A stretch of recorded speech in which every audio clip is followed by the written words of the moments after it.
Hoy quiero compartirles un problema sublime.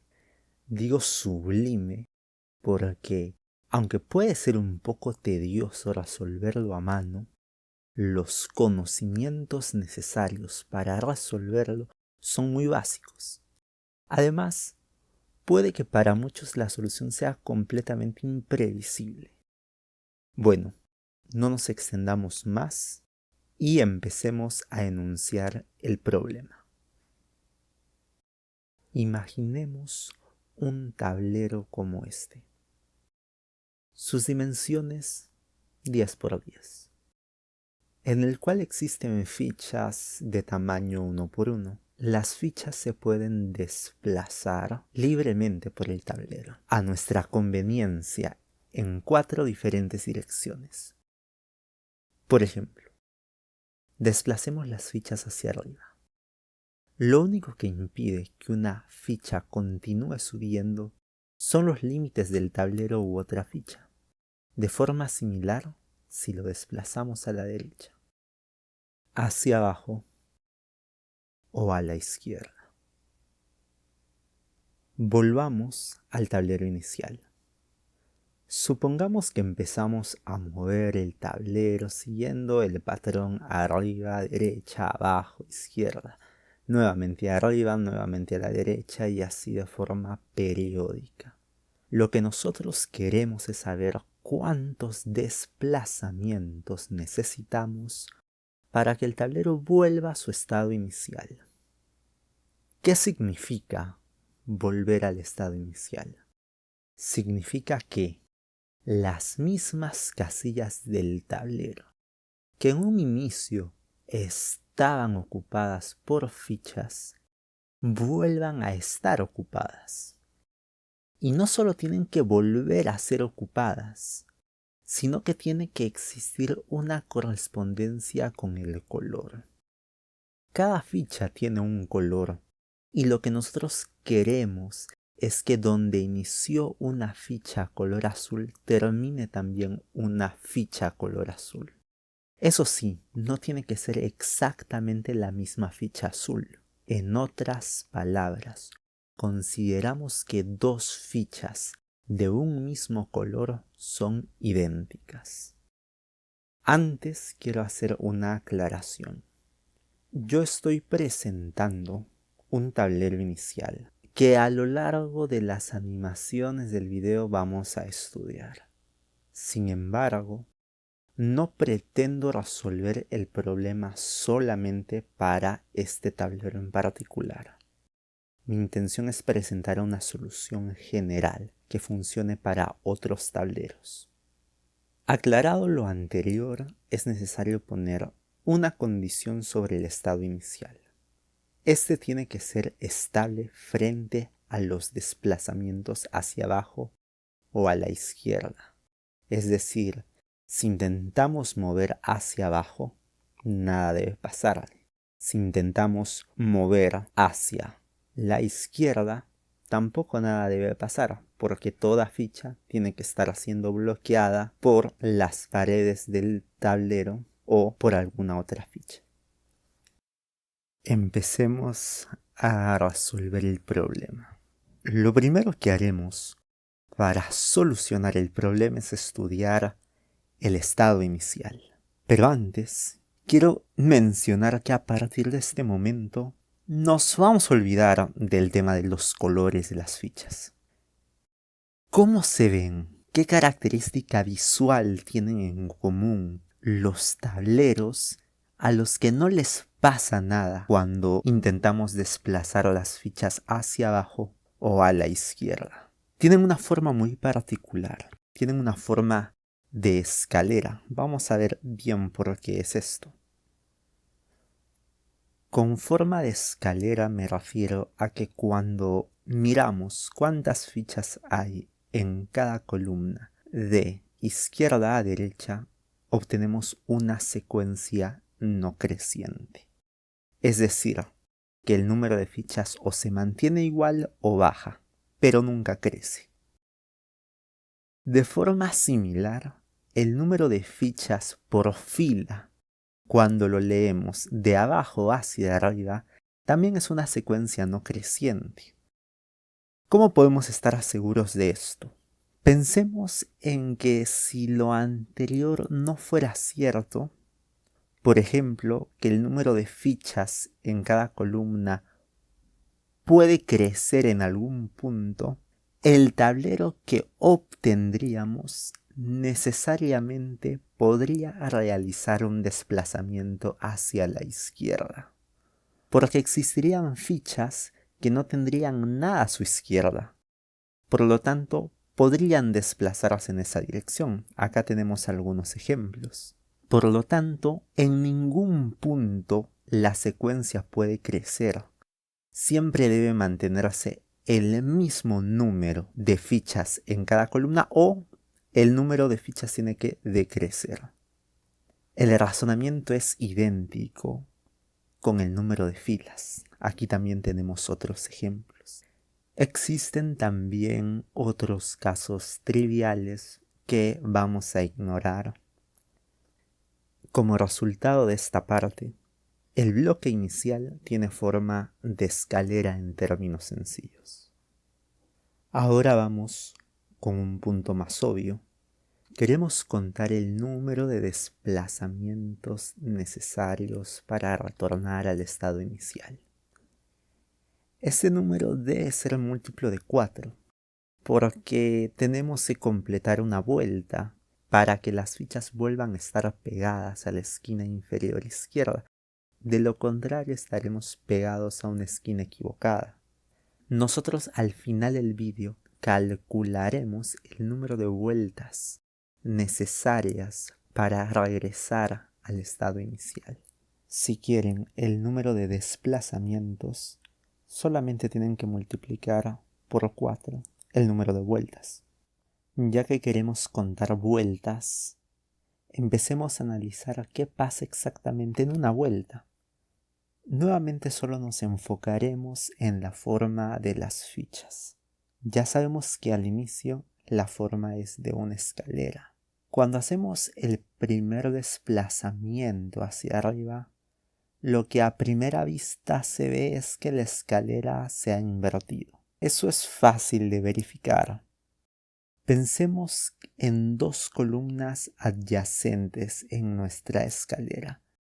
Por ejemplo, las dos pintadas de amarillo. En la primera columna hay unas fichas que no tienen vecinos en la otra columna. Estas fichas en el estado inicial están en la parte superior. Pero luego del desplazamiento, las fichas sin vecinos están en la parte inferior.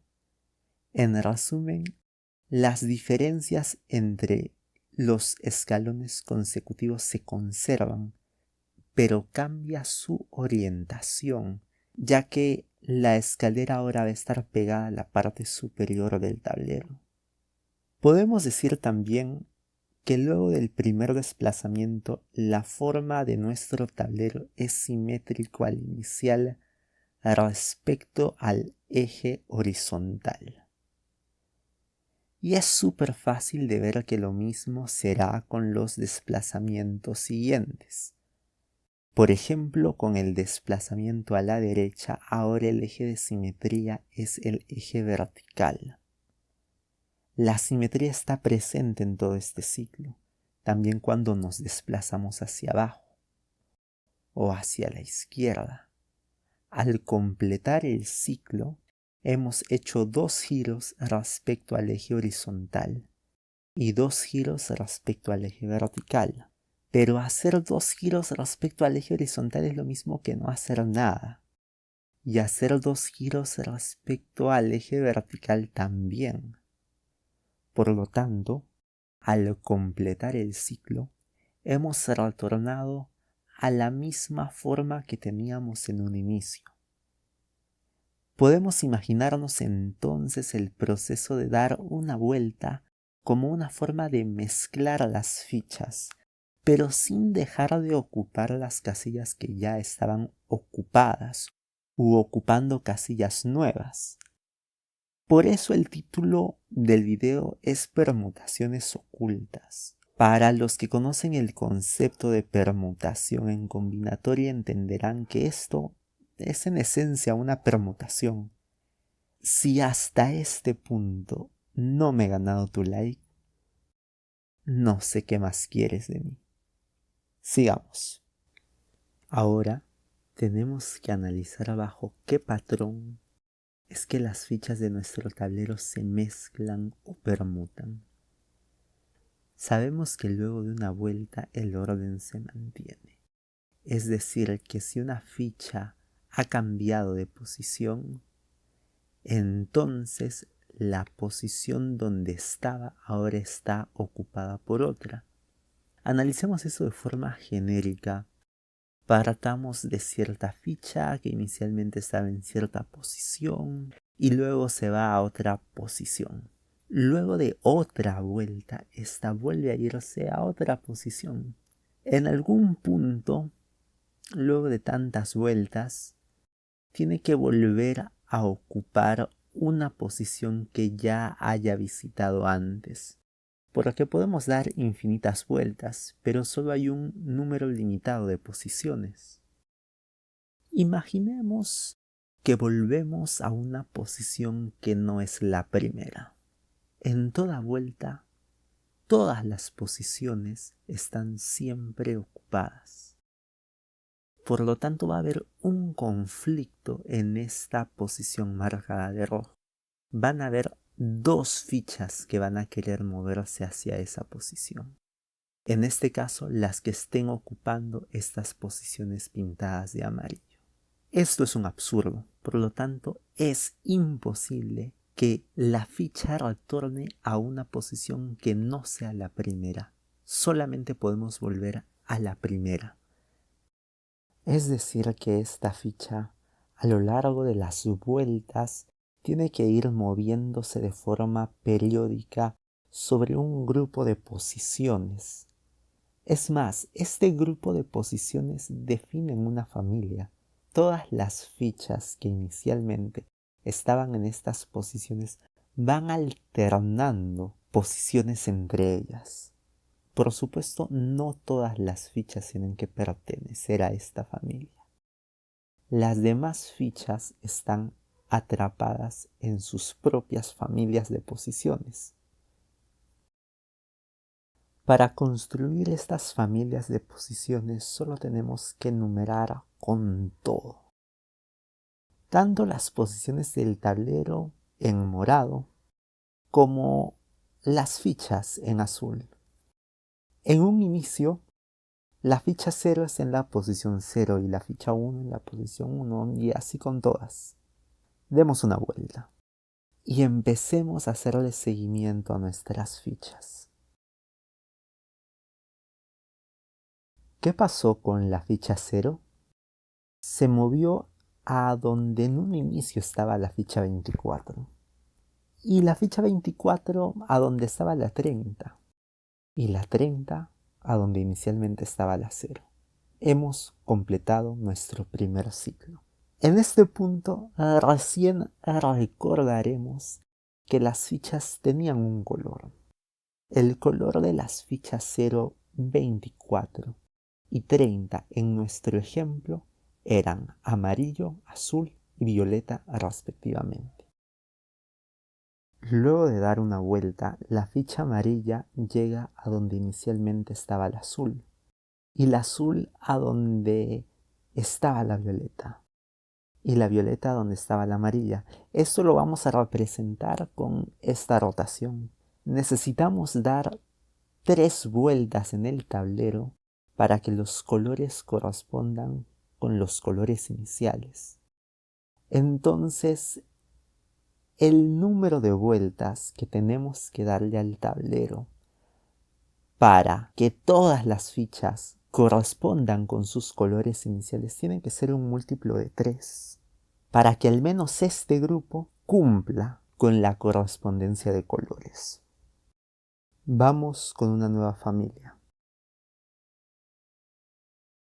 La cantidad de vueltas que tenemos que dar en el tablero para que una familia vuelva a su estado inicial, es decir, que haya una correspondencia de colores, no siempre es igual al número de elementos en la familia, como en el caso anterior.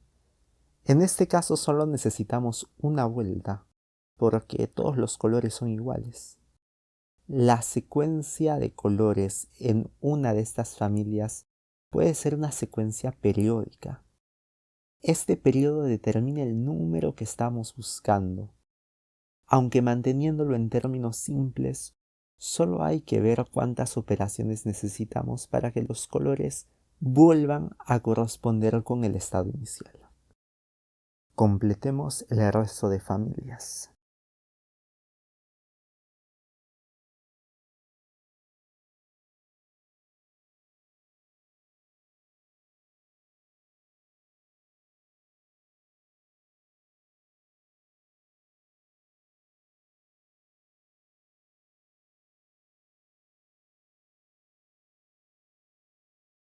Analicemos el resultado globalmente.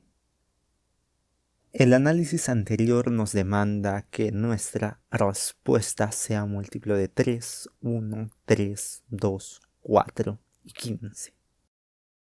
El mínimo número que cumple con esto es 60. Lo podemos hallar calculando el mínimo común múltiplo de estos números. Y este 60 es la respuesta que estamos buscando. Bien, espero que les haya gustado el problema. Les dije que involucraba razonamientos muy interesantes y variados.